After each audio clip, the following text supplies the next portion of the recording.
So welcome to the video అండి. ఈరోజు జనాలందరినీ సడన్గా కొంచెం టెన్షన్ పెట్టిస్తున్న హాంటా వైరస్ గురించి డిస్కస్ చేద్దాం. సో హాంటా వైరస్ అంటే ఫస్ట్ థింగ్ అందరూ ఎక్కువ కంగారు పడకండి. అసలు హాంటా వైరస్ అంటే హాంటా వ్రిడికి సంబంధించిన వైరస్ అది. ఇది ఎక్కువ ఎలకల నుంచి మనకు స్ప్రెడ్ అయ్యే ఛాన్స్ ఉంటుంది.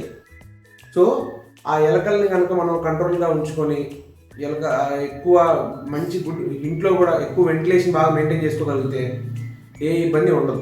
సో ఫస్ట్ ఈ హాంటా వైరస్ అనేది ఎలా వస్తుంది మన బాడీలో కంటే ఆ ఎలకలకు సంబంధించిన యూరిన్ కానీ సలైవా కానీ పడిన తర్వాత ఆ డ్రాపింగ్స్ ఏవైతే ఉన్నాయో వాటి నుంచి ఏరోజలైజ్డ్ పార్టికల్స్ అంటే అవి ఎండిపోయిన తర్వాత అవి గాల్లోకి రిలీజ్ అవుతాయి. ఆ రిలీజ్ అయిన పార్టికల్స్ని మనం తెలియకుండా ఇన్హేల్ చేసుకుంటే మన లంగ్స్లోకి ఎంటర్ అయ్యి అప్పుడు మనకి సిమ్టమ్స్ అనేవి స్టార్ట్ అవుతాయి.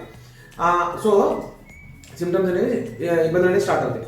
ఏముంటాయి ఫస్ట్ అంటే అన్ని ఇన్ఫెక్షన్ లాగే వైరల్ ఇన్ఫెక్షన్ లాగే జ్వరము, ఒళ్ళు నొప్పులు, తలనొప్పి, అలసట, వాంతులు అవ్వడం, దగ్గు, ఆయాసం ఉంటుంది.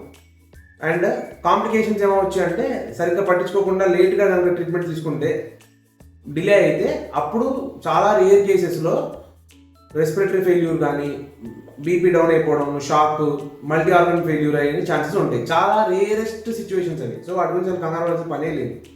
సో ఎవరెవరికైతే ఈ సిమ్టమ్స్ ఉన్నాయో ఇమీడియట్గా డయాగ్నోస్ చేసుకోవాలి. ఎలా డయాగ్నోస్ చేస్తామంటే నార్మల్ బ్లడ్ టెస్టుల ద్వారా కనుక్కుంటాం. బ్లడ్ టెస్టుల్లో తెల్ల రక్త కణాలు పెరగడం కానీ ప్లేట్లెట్స్ పడిపోవడం కానీ అలా కనిపిస్తాయి. ఎక్స్రేలో ఈ చెస్ట్ ఇన్ఫిల్ట్రేట్స్ ఉంటాయి. అండ్ కన్ఫర్మేటరీ టెస్ట్ వచ్చేసి ఆర్టీపీసీఆర్ అంటాం. ఆ వైరస్ యొక్క ఆర్ఎన్ఏని ఎర్లీ స్టేజ్లో డిటెక్ట్ చేస్తుంది. అది కాకుండా ఆ వైరల్ యొక్క యాంటీబాడీస్ని ఎలిసా టెస్ట్ ద్వారా కనుక్కుంటాం. ఇలా వీటిని డయాగ్నోస్ చేసుకుంటాం.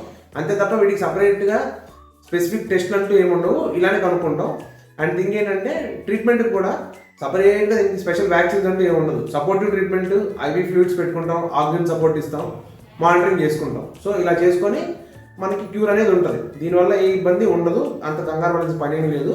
కొన్ని జాగ్రత్తలు తీసుకోవాలి. ఎలా అంటే ఎక్కువ పాడుపడిపోయిన ప్లేసెస్ కానీ లేకపోతే ఇంట్లో కూడా స్టోరేజ్ స్పేసెస్ కొన్ని ఉంటాయి.